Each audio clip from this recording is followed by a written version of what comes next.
Ram Krishna Hari. Tirtha Vithala, Kshetra Vithala, Deva Vithala, Deva Puja Vithala.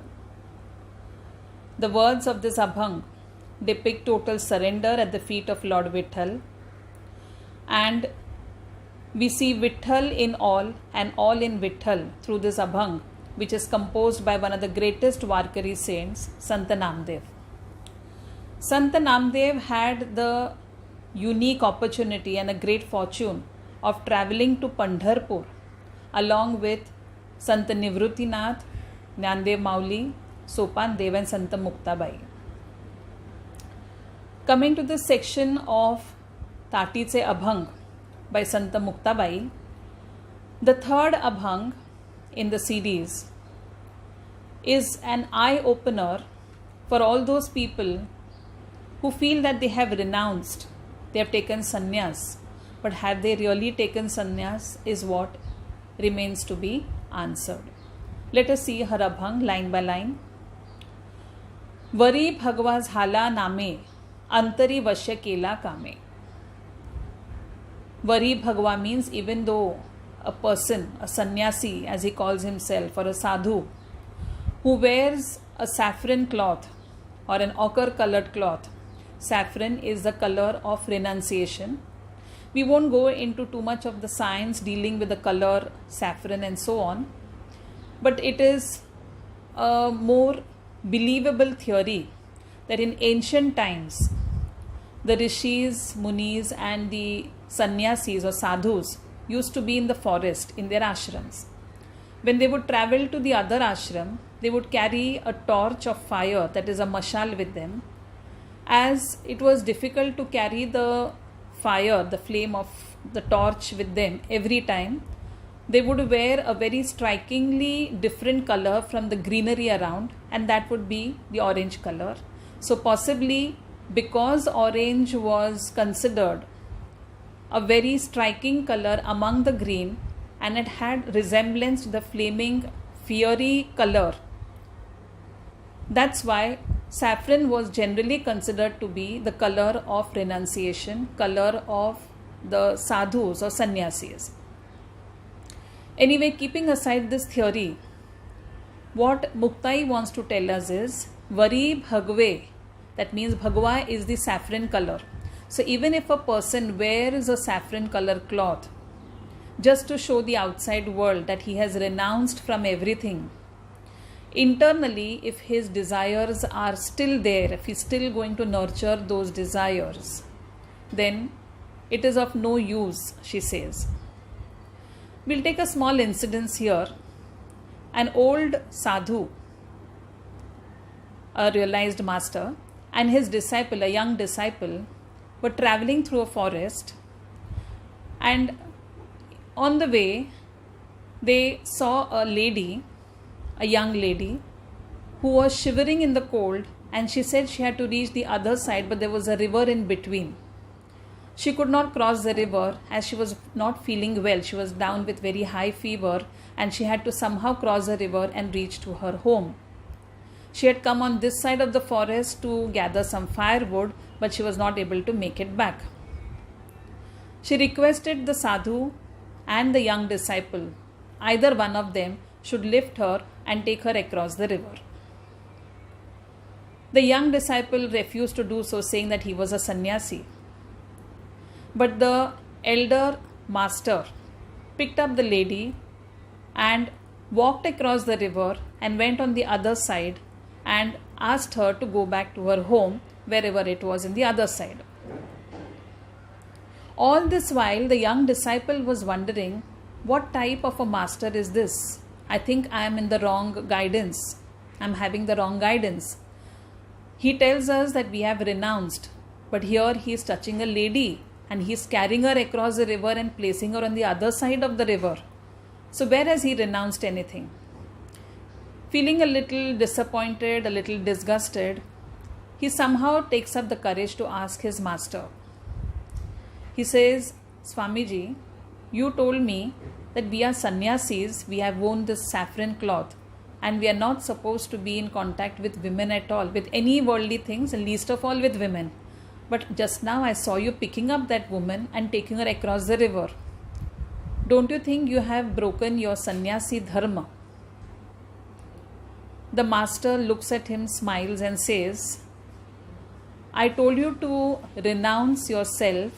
You have renounced only physically by wearing this orange or saffron color cloth. You have to renounce even mentally. The young disciple is not able to understand. He says, I have long forgotten about that lady, that I had carried her and placed her on the other side of the river. But you are still carrying it in your mind, my dear child, he told the young disciple. So just like that, till you renounce completely, not only through your physical self, your external self, your soul, as well as your mental self, you are not in complete renunciation. So those people, Muktabai tells us that those people who feel that they have renounced, they like to show off to the world that their path of devotion is something else, are actually, she says, they are fake. They are not true sadhus. She says in the next line, Tyala म्हणू नका sadhu, jagi vittambana badhu. So she says, don't call them sadhus, don't call them sannyasis, don't call them people who are godmen. They are not spiritual masters at all. They do not have the discrimination in them at all. And in fact, they bring nothing but humiliation to the sadhu community or the sannyasis. Vitambana means humility, humiliation, or you can say to disgrace them. So here the first two lines tell us about what Muktai is trying to tell Jnaneshwar Mauli, who has shut himself inside the hut on the other side of the door.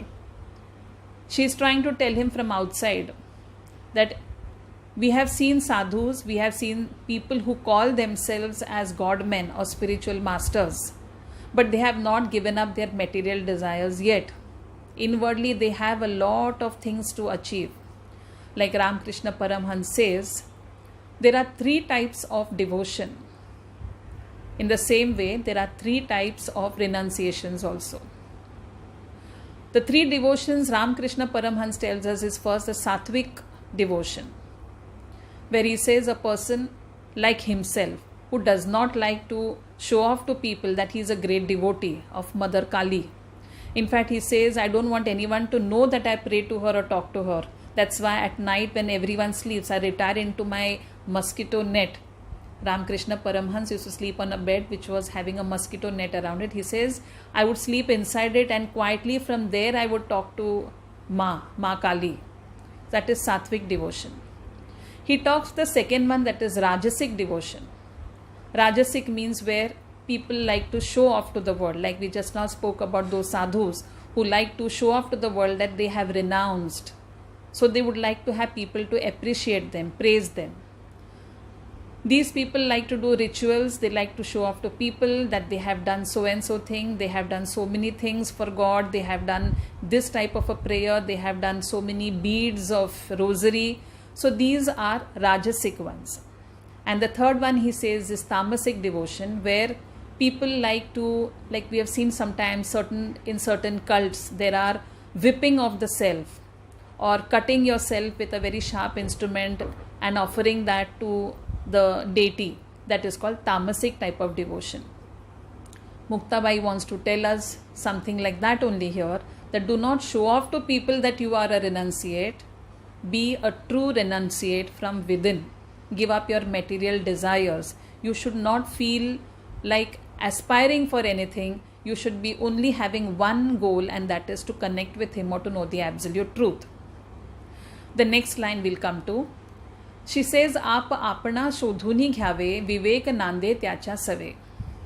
What she means to say here is, each one of us, she is of course addressing it to Jnaneshwar Mauli, but somehow the message is for all of us. And as we said in the earlier episodes also, it is not that Jnaneshwar Mauli has actually been hurt or he is depressed. He is an incarnation. But he is trying to come in the human form to tell us that these are all the things surrounding us. Depression, disappointment. And Muktai, like a mother, is trying to tell him or trying to make him realize what is his true self. So she says, Apana shodhuni ghyave. Means we have to realize our own self. Who are we? It's a question. Even Raman Maharshi used to tell us the first inquiry should be self-inquiry. Who am I? So she says, ask yourself, who are you? And what is your purpose? What is your mission on earth? Why have you come here? There are many theories to this. But here, as what Raman Maharshi also tells us, is that if you keep asking this question within you, he says it is like stroking a fire with a stick. The same way you keep asking yourself. So you are your question, who am I, or self-inquiry, is the stick which kindles that fire. And after some time, what happens? That stick itself burns in the fire. It's the same way a day will come when we realize who we are, and that question, who am I, will not need to be answered, gets completely dissolved. So that is why she uses the word vivek. So vivek is discrimination. That is to find out exactly what are we here for. And we should know what is our true self. We are not the body, we are the soul, is what she is trying to tell. She is trying to remind Jnaneshwar Mauli. Just like Hanumant also sometimes forgot his powers due to a curse from one of the great saints. He forgot his true powers, but then the saint had also told him that if someone reminded him about his powers, he would immediately come to know about it. In the same way, Mauli had for some time, because of the insults heaped on him by that man and the slap that he got on his face, for a moment he had become human. He had forgotten that he was actually divine. And so she reminds him, Muktabai reminds him, that you have to find out for yourself who you are. Self-inquiry is a must, she says. And she says, Asha Dambha Avaghe Avara means what? All these show that we have created, we means human beings, have created all over, that we are something. Like I said even earlier, to show that we are a devotee. We like people to praise us and tell us that you are a devotee of a very great level. So she says, all this you keep aside. Avara means, she says, now come on, wrap it all up. Forget all that. Don't keep crying over things. Come out of your solitude. And so she says, Tati Ugda Jnaneshwara. Open the door and come face to face with the world. Face the world and come to know what your true self is. This is the meaning of the Abhang. We'll go to the graphics and also hear the voice of Akshay Aire. Ram Krishna Hari.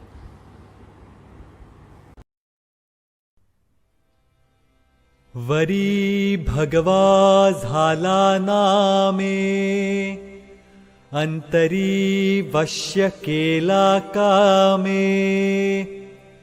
त्याला म्हणू नये साधू जगी विटंबना बाधू आप आपणा शोधुनी घ्यावे विवेक नांदे त्याच्या सवे आशा दंभ अवघे आवरा ताटी उघडा ज्ञानेश्वरा ताटी उघडा ज्ञानेश्वरा ताटी उघडा ज्ञानेश्वरा